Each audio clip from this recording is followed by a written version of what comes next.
Pakistan army chief Asim Munir ఇప్పుడు army chief కూడా కాదు, చీఫ్ ఆఫ్ డిఫెన్స్ స్టాఫ్. ఒక రకంగా పాకిస్తాన్కు అప్రకటిత పాలకుడు, అన్డిక్లేర్డ్ రూలర్ ఆఫ్ పాకిస్తాన్. ఎందుకంటే ఇటీవల కాన్స్టిట్యూషన్ సవరించి Asim Munir the most powerful man అయ్యాడు. చీఫ్ ఆఫ్ డిఫెన్స్ స్టాఫ్నే కాకుండా లైఫ్ లాంగ్ ఆయనకు ఫీల్డ్ మార్షల్ టైటిల్ ఉంటుంది. లైఫ్ లాంగ్ క్రిమినల్ ప్రాసిక్యూషన్ నుంచి ఇమ్యూనిటీ వస్తుంది. ఒక మాటలో చెప్పాలంటే మిలిటరీ కూ లేకుండా పాకిస్తాన్ పాలిస్తున్న నాయకుడు. అందుకే డొనాల్డ్ ట్రంప్ పాకిస్తాన్ ప్రైమ్ మినిస్టర్తో సమావేశం అవడం కన్నా పాక్ ఆర్మీ చీఫ్తోనే సమావేశం అవుతాడు. ఇప్పుడు లాస్ట్ 6 monthsలో ఇప్పుడు 3rd time కలవబోతున్నాడు వైట్ హౌస్లో అసీం మునీర్. ప్రపంచంలో ఏ ఆర్మీ చీఫ్కి ఇవ్వనంత గౌరవం ఇచ్చి అసీం మునీర్కి వైట్ హౌస్లో లంచ్ ఇచ్చాడు ట్రంప్. ఈ ఉపద్ఘాతం ఎందుకు చెప్తున్నానంటే ఇప్పుడు ట్రంప్ అసీం మునీర్కి ఒక పెద్ద యాసిడ్ టెస్ట్, అగ్ని పరీక్ష పెట్టాడు. ఏంటా పరీక్ష అంటే గాజాలో శాంతి ప్రణాళిక, Trump peace plan 20-point peace plan అమలవుతోంది. అందులో భాగంగానే బందీల విడుదల, కాల్పుల విరమణ జరిగింది. ఇప్పుడు నెక్స్ట్ ఫేజ్లో గాజాలో స్టెబిలైజేషన్ ఫోర్స్ ఏర్పాటు చేయాలి. అంటే గాజా స్థిరీకరణ బలగాలను పెట్టాలి. ఒక రకంగా పీస్ కీపింగ్ ఫోర్స్ అనుకుందాం. Very soon. It's going to be very soon. And Gaza is working out very well. And you haven't been hearing too much about problems. And I'll tell you, we've had countries that have volunteered. If there's a problem with Hamas, as an example, or a problem with anything, but they volunteered to, on a single basis, go in and take care of it. We have very powerful countries in this coalition.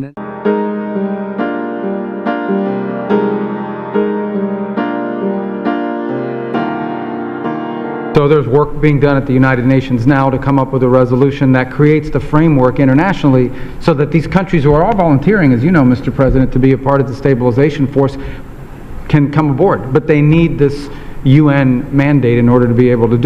So Trump ప్రతిపాదన ఏంటంటే దీంట్లో ముస్లిం దేశాల నుంచి force పెట్టాలని. అంటే Trump ఆలోచన ఏంటంటే అమెరికాకు చేతులకు ఏమీ అంటకుండా అమెరికా అనుకున్న రీతిలో ఈ ప్రాంతాన్ని రీరైట్ చేయాలి అన్నది ట్రంప్ ప్లాన్. అందుకే Trump will not contribute anything but ఈ విల్ డైరెక్ట్ ఎవ్రీథింగ్. అందుకే గాజా రీకన్స్ట్రక్షన్ ఖర్చంతా అరబ్ దేశాలు పెట్టుకోవాలన్నాడు. గాజాలో స్టెబిలైజేషన్ ఫోర్స్ అంటే పరిస్థితులను స్థిరీకరించటానికి బలగాలను కూడా ముస్లిం కంట్రీస్ నుంచి కావాలి అని ట్రంప్ ప్రతిపాదన. దీనివల్ల 2 ప్రయోజనాలు. ఒకటి, అమెరికాకు ఏ భారము ఉండదు. అమెరికా బలగాలు వెళ్ళి గాజాలో ప్రాణాలు అర్పించాల్సిన అవసరము లేదు, కష్టపడాల్సిన అవసరం లేదు. ఆఫ్ఘనిస్తాన్లో అమెరికాకు జరిగిన పరాభవం బాగా గుర్తుంది ట్రంప్కు. 20 ఏళ్ళు తిష్ట వేసుకున్నాక ఒకరోజు ఫైన్ మార్నింగ్ మోటాముల్లా సదురుకొని తాలిబాన్కి అధికారాన్ని అప్పచెప్పి రావాల్సి వచ్చింది. అందుకే ఇక్కడ తన బలగాలు ట్రంప్ పంపించాడు. అక్కడ గాజాలో పునర్నిర్మాణంపై ట్రంప్ ఖర్చు పెట్టాడు. సో అమెరికాకు ఫైనాన్షియల్ కానీ మిలిటరీ కానీ రెస్పాన్సిబిలిటీ ఏమీ ఉండదు. కానీ మొత్తం వ్యవహారాన్ని అమెరికాయే నడిపిస్తుంది. ఇందులో భాగంగా ముస్లిం కంట్రీస్ను దించితే వ్యతిరేకత కూడా రాదన్నది ట్రంప్ ఆలోచన. సో ఈ బాధ్యతను బహుశా అసీం మునీర్కి అప్పచెప్పినట్టుంది. అందుకే అసీం మునీర్ ఇప్పుడు త్వరలో మళ్ళీ అమెరికాకు వెళ్ళి వైట్ హౌస్లో ట్రంప్తో సమావేశమవుతున్నాడు. అందుకు ముందుగా అనేక ఇస్లామిక్ దేశాలతో, ముస్లిం దేశాలతో సంప్రదింపులు మొదలుపెట్టాడు. ఇండోనేషియా, మలేషియా, ఈజిప్ట్, ఖతార్, తుర్కీ, అజర్బైజాన్, ఇలా చాలా దేశాలతో ఇప్పటికే అసీం మునీర్ చర్చలు జరిపారు. సో బహుశా ట్రంప్ ఎమిసరీ, ట్రంప్ రాయబారిగా జరుపుతున్నట్టున్నాడు. కానీ సమస్య ఎక్కడ వస్తుందంటే ఇప్పుడు గాజాలో పాకిస్తాన్ ఎంటర్ అయితే పాకిస్తాన్లో ఏం జరుగుతుంది అన్నది సమస్య. ఎందుకంటే పాకిస్తాన్ అనేది ఇస్లామిక్ ప్రపంచంలో ద ఓన్లీ న్యూక్లియర్ పవర్. అందువల్ల మొత్తం ఇస్లామిక్ ప్రపంచంలో అణ్వస్త్రాలు కలిగిన దేశం. పాకిస్తాన్ ఆర్మీకి యుద్ధాలు చేయడం కొత్త కాదు. అందువల్ల మీకు ఆ ట్రంప్ పాకిస్తాన్ ఎంచుకోవటానికి కారణం అది. పాకిస్తాన్ను ఎందుకు ఈ వ్యవహారాన్ని నడపడంలో ముందుండమని ట్రంప్ అడుగుతున్నాడంటే, ఒకటి, Pakistan is the only nuclear power in the Islamic world. ముస్లిం దేశాల్లో అణ్వస్త్రాలు కలిగిన ఏకైక దేశం. అందుకే ఇటీవల సౌదీ అరేబియాతో Pakistan comprehensive mutual defence agreement కుదుర్చుకున్నారు. ఇందులో భాగంగా పాకిస్తాన్ న్యూక్లియర్ వెపన్స్ కూడా సౌదీ రక్షణకు నిలబడతాయి అని చెప్పారు. సో అలాగే రెండవది ఏంటంటే పాకిస్తాన్ ఆర్మీకి యుద్ధాలు చేసిన అనుభవాలు ఉన్నాయి. మీకు సౌదీ అరేబియాకు ఆర్మీ ఉండొచ్చు, కానీ యుద్ధాలు ఏం చేయడం లేదు కదా. సౌదీ యొక్క హూతీల మీద తప్ప పెద్దగా యుద్ధం చేసిన చరిత్ర ఏం లేదు. అందువల్ల ఇతర దేశాలకు సైన్యాలున్నా అవి యాక్టివ్ వార్స్లో పాల్గొంటలేరు. పాకిస్తాన్కి ఏంటంటే భారతదేశంతో యాక్టివ్ వార్స్లో పాల్గొన్న అనుభవం ఉంది, ప్రాక్సీ వార్స్ రోజు నడుపుతున్న అనుభవం ఉంది. అటు ఆఫ్ఘనిస్తాన్ బార్డర్లో ఇటు ఇండియా బార్డర్లో కంబాట్ ఆపరేషన్ చేసిన అనుభవం కూడా ఉంది. ఇది రెండవది. మూడవది అమెరికాకు మిలిటరీ అలై కూడా పాకిస్తాన్. ఇటీవలనే F-16 తాజా ప్యాకేజ్ కూడా ట్రంప్ ఆమోదించారు.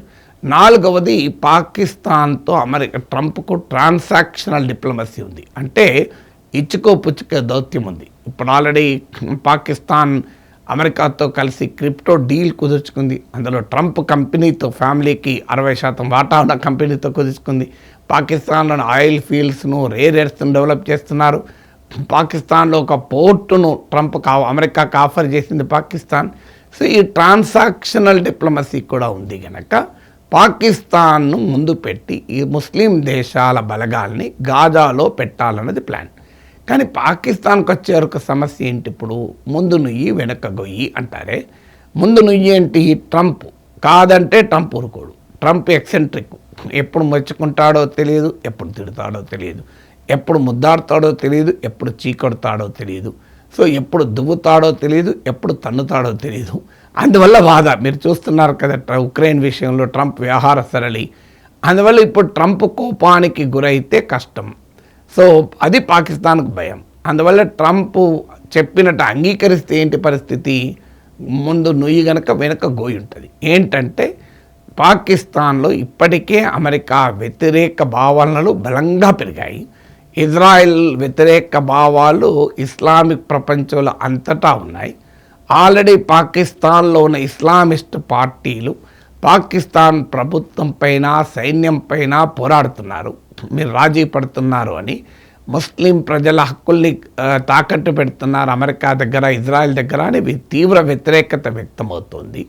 ఇప్పుడు ఆల్రెడీ ఇటీవల ఒక దేశవ్యాప్తంగా ఇస్లామిస్ట్ పార్టీలు భారీ ర్యాలీ జరిపారు. మామూలు ర్యాలీ జరపలేదు, దేశమంతటా కూడా. వాళ్ళని ఇటీవల పాకిస్తాన్ ప్రభుత్వం నిషేధించింది కూడా. ఆల్రెడీ జైల్లో ఉన్న ఇమ్రాన్ ఖాన్ కూడా ఆర్మీ అమెరికా కలిసి నా పైన కుట్ర పన్నుతుందని ఇప్పటికే ఆయన పదవి పోయినప్పటి నుంచి మాట్లాడుతున్నాడు. సో అందువల్ల ఇప్పుడు గనక అమెరికా కోరిక మేరకు గాజాలో ఎంటర్ అయితే తమ దేశంలో తీవ్రమైన వ్యతిరేకత వచ్చే అవకాశం ఉంది. యాంటీ అమెరికన్ సెంటిమెంట్ రీత్యా, యాంటీ ఇజ్రాయెల్ సెంటిమెంట్ రీత్యా ఇస్లామిస్టులు, ఇస్లామిక్ మతవాదులు తీవ్రంగా రియాక్ట్ అయ్యే ప్రమాదం ఉంది. వారికి స్ట్రీట్ పవర్ ఉంది, వీధుల్లోకి వేలాది మందిని ర్యాలీ చేయగలిగిన సామర్థ్యం ఉంది. ఆల్రెడీ చూసాం మనం. ఇమ్రాన్ ఖాన్ పార్టీ టెహ్రీక్ ఇన్సాఫ్ ఎన్నికల్లో 2024లో వాళ్ళ పార్టీ నిషేధించిన ఇమ్రాన్ ఖాన్ జైల్లో ఉన్న 100 సీట్లకు పైగా మెజార్టీ ఎక్కువ సీట్లు వాళ్ళే గెలుచుకున్నారు. సో అందువల్ల వాళ్ళకున్న స్ట్రీట్ పవర్ రీత్యా ఇప్పుడు భయపడుతోంది పాకిస్తాన్. అందుకే ఇటీవల పాకిస్తాన్ ఫారిన్ మినిస్టర్ ప్రకటించాడు, మేము గాజాలో శాంతిని నెలకొల్పటానికి మాత్రమే పనిచేస్తాం, దాన్ని మాత్రమే ఆలోచిస్తాం ప్రతిపాదనను. But disarming Hamas is not our work అన్నాడు. అంటే ఇప్పుడు పీస్ ఏర్పాటు చేయాలి, గాజాలో పరిస్థితిని స్టెబిలైజ్ చేయాలి అంటే ముందు హమస్ను నిరాయుధులను చేయాలి. ఆయుధాలు వదలమని హమస్కు చెప్పితే అంగీకరించడం లేదు. ఒకవేళ అంగీకరించినా ఎంత మేరకు ఆయుధాలు వదిలేస్తారో తెలియదు. ఇప్పుడు హమస్ను నిరాయుధులను చేసే ప్రక్రియ అంటే ఏంటి? అమెరికా, ఇజ్రాయెల్ కలిసి ముస్లిం ప్రపంచాన్ని తమ ఏళ్ళను తమ కంట్లోనే పెట్టుకోమని చెప్తుంది. దాంతో ఇక తమ సోదర ముస్లిం సంస్థ అయిన హమస్ పైన తామే పోరాడితే ఏ రకమైన రియాక్షన్ వస్తుందోనని పాకిస్తాన్ ప్రభుత్వము, పాకిస్తాన్ ఆర్మీ భయపడుతుంది. అందుకే నేను అన్నది ముందు నుయ్యి వెనక గొయ్యి. కాదంటే కప్ప కోపం, విడవమంటే పాము కోపం అన్నట్లు అంటారేదో. సో ఆ రకంగా ఉంది పరిస్థితి. ట్రంప్ కోపానికన్నా బలి కావాలి, లేదా తమ దేశంలో ప్రజల కోపానికన్నా బలి కావాలి. ఇప్పుడు అసీం మునీర్ ముందున్న అగ్ని పరీక్ష ఇది.